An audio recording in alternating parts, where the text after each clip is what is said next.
Hello everyone, welcome back to our YouTube channel. എല്ലാവരും സുഖമായിട്ടിരിക്കുന്നു എന്ന് വിശ്വസിക്കുന്നു. അപ്പം ഇന്ന് ഞങ്ങൾക്ക് വളരെ സ്പെഷ്യൽ ആയിട്ടുള്ള ഒരു ദിവസം കേട്ടോ.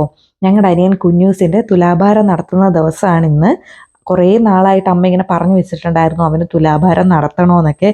പക്ഷെ അവന് ലീവ് ഇല്ലാത്തതുകൊണ്ട്, നാട്ടിൽ വരാൻ പറ്റാത്തതുകൊണ്ട് അതിങ്ങനെ നീണ്ടു പോയി. അപ്പം ഈ ഇടയ്ക്ക് ഒരു 2 ദിവസത്തെ അവധി കിട്ടിയിട്ടുണ്ടായിരുന്നു. ഒരു ഞായറാഴ്ചയും പിന്നെ എന്തിൻ്റെ ഒരു അവധിയും കൂടെ വന്നപ്പോൾ അവൻ നാട്ടിൽ വന്നു. എന്നാൽ പിന്നെ കയ്യോടെ നമുക്കിതങ്ങ് നടത്തിയേക്കാം, കാരണം എല്ലാവരും നാട്ടിലുണ്ടല്ലോ. അപ്പം നടത്തിയേക്കാമെന്ന് വിചാരിച്ചിട്ട് ആ ഞായറാഴ്ച ദിവസത്തെ ടോക്കൺ നോക്കി ഞങ്ങൾ തിരഞ്ഞെടുത്തു. തുലാഭാരം നടത്താൻ തീരുമാനിച്ചു. അങ്ങനെ ഇപ്പം ഞങ്ങളെല്ലാവരും ഒരുങ്ങി ഇറങ്ങി അമ്പലത്തിലേക്ക് പോവുകയാണേ.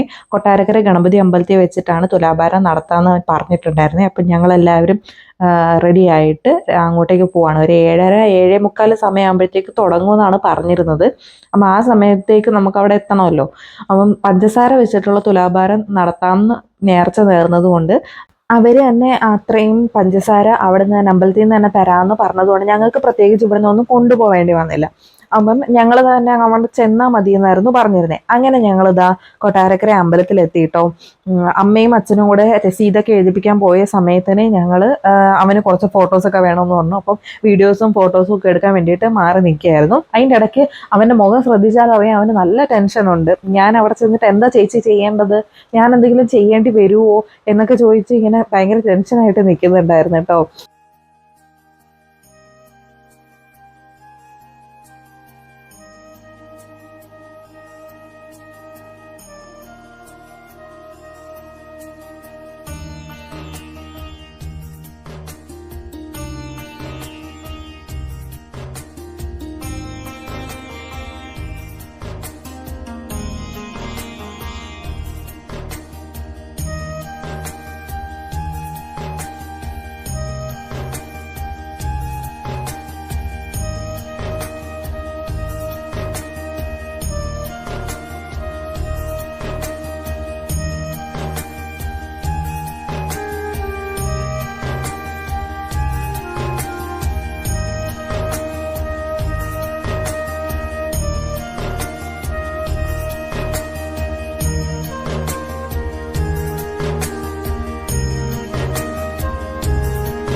അങ്ങനെ ഞങ്ങൾ തുലാഭാരമൊക്കെ കഴിഞ്ഞ് എല്ലാവർക്കും ദക്ഷിണയൊക്കെ കൊടുത്ത് അമ്പലത്തിലേക്ക് ഒന്ന് കയറി തൊഴുതതിന് ശേഷം തിരിച്ച് വീട്ടിലേക്ക് പോവുകയാണേ. അതിൻ്റെ ഇടയ്ക്ക് ഞങ്ങൾ ഉണ്ണിയപ്പം വാങ്ങിക്കാൻ വേണ്ടിയിട്ടൊന്ന് തിരിച്ച് കയറിയിട്ടുണ്ടായിരുന്നേ. ആ സമയത്തിന് അച്ഛനും ഏട്ടനും കൂടെ വണ്ടി എടുക്കാൻ വേണ്ടിയിട്ട് പോയി. ഞങ്ങൾ ഉണ്ണിയപ്പമൊക്കെ വാങ്ങിച്ച് പതുക്കെ തിരിച്ച് നടക്കുകയാണ് കേട്ടോ. അങ്ങനെ വണ്ടിയിലെത്തിയതിന് ശേഷം എല്ലാവരും ഉണ്ണിയപ്പം കഴിക്കാൻ വേണ്ടിയിട്ട് തുടങ്ങി, ഞാൻ ഒഴിച്ചിട്ട്. കാരണം ഞാൻ അതിൻ്റെ തലേ ദിവസം പോയിട്ടാണ് റൂട്ട് കനാൽ ചെയ്യാൻ വേണ്ടിയിട്ട് പോയിരുന്നത്. അപ്പോൾ പിന്നെ എൻ്റെ അടുത്ത് പറഞ്ഞു കട്ടിയുള്ള ആഹാരമൊന്നും കഴിക്കേണ്ടെന്ന് പറഞ്ഞുകൊണ്ട് എനിക്ക് കഴിക്കാൻ പറ്റില്ലല്ലോ. അപ്പം എൻ്റെയും കൂടെ ഉണ്ണിയപ്പം എല്ലാവർക്കും കഴിക്കാമല്ലോ എന്നുള്ള ഒരു സന്തോഷം എല്ലാവരുടെയും മുഖത്ത് ഞാൻ കാണാതെ കാണുന്നുണ്ട് കേട്ടോ. എൻ്റെ ഉണ്ണിയപ്പം അവന് കിട്ടി എന്നുള്ളൊരു സന്തോഷം അവൻ്റെ മുഖത്തുനിന്ന് ഞാൻ മനസ്സിലാക്കുന്നുണ്ട് ഗൈസ്.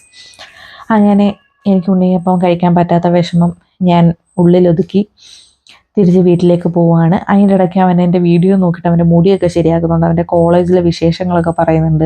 ആരൊക്കെയോ അവൻ്റെ മുടിയെക്കുറിച്ചിട്ടൊക്കെ പറയുന്നുണ്ടെന്നോ എന്തൊക്കെയോ ഇരുന്ന് ഇങ്ങനെ ബ്ലാ ബ്ലാ ബ്ലാ പറയുന്നുണ്ട് കോളേജിലെ വിശേഷങ്ങൾ. അപ്പം ഇന്ന് എന്തായാലും ഞങ്ങൾക്കൊരു ഹാപ്പി ആയിട്ടുള്ളൊരു ദിവസമായിരുന്നു കേട്ടോ. അങ്ങനെ തുലാഭാരവും കഴിഞ്ഞു, ഉണ്ണിയപ്പമൊക്കെ കഴിച്ച് ഞങ്ങൾ തിരിച്ച് വീട്ടിലേക്ക് പൊയ്ക്കൊണ്ടിരിക്കുകയാണ്. അപ്പോൾ ഇന്നത്തേക്ക് ഇത്രയേ ഉള്ളൂ. എല്ലാവർക്കും ടാറ്റാ ബൈ ബൈ.